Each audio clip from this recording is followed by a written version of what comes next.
শুধুমাত্র জাতীয় দলের মূল স্কোয়াডে জায়গা পাওয়া বাদে সবকিছুই যেন ঘটছে নুরুল হাসান সোহানের জীবনে। বাংলাদেশের সব ফরম্যাটের এ দলের অধিনায়কত্ব করছেন নিয়মিতই। সবশেষ ডাক পেয়েছেন জাতীয় দলের প্রাথমিক স্কোয়াডেও। অস্ট্রেলিয়ার মাটিতে টপ এন্ড টি-20 টুর্নামেন্টে খেলতে যাবার আগে সংবাদ সম্মেলনে জানিয়ে গেলেন জাতীয় দলে খেলার জন্য সবসময়ই প্রস্তুত থাকেন। উড়িয়ে দিলেন জাতীয় দলে খেলার চেয়ে রংপুরের হয়ে গ্লোবাল টি-20 খেলতে চাওয়ার সমালোচনাকেও। অস্ট্রেলিয়ার মাটিতে গত বছরের মতো এবারেও অনুষ্ঠিত হতে যাচ্ছে টপ এন্ড টি-20 টুর্নামেন্ট। অস্ট্রেলিয়ার ঘরোয়া লিগের 8 দলের সাথে খেলবে পাকিস্তান শাহিনস নামে পাকিস্তান এ দল, বাংলাদেশ এ দল আর নেপাল। এই টুর্নামেন্টে বাংলাদেশ দলে আছেন এশিয়া কাপের প্রাথমিক স্কোয়াডের 5 জন, যাদের মধ্যে আবার বেশ কজনের জন্য এই টুর্নামেন্টটাই নেদারল্যান্ডস সিরিজ আর এশিয়া কাপের অডিশন। সবচেয়ে বড় অডিশনটা নুরুল হাসান সোহানের। প্রায় মাস 6 ধরে বাংলাদেশ ক্রিকেটের অন্যতম বড় আলোচনার বিষয় নুরুল হাসান সোহান কেন দলে নেই।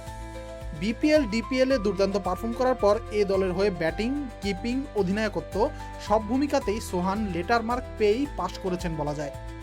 আছেন ক্যারিয়ারের অন্যতম সেরা ফর্মে। এমন সময় শ্রীলঙ্কার বিপক্ষে অ্যাওয়ে ও পাকিস্তানের বিপক্ষে হোম সিরিজে সোহানের না থাকাটাই ছিল বড় বিতর্কের বিষয়। শ্রীলঙ্কা আর পাকিস্তান সিরিজ চলাকালীন সোহান আবার ব্যস্ত ছিলেন রংপুরের হয়ে গ্লোবাল টি-20 খেলতে।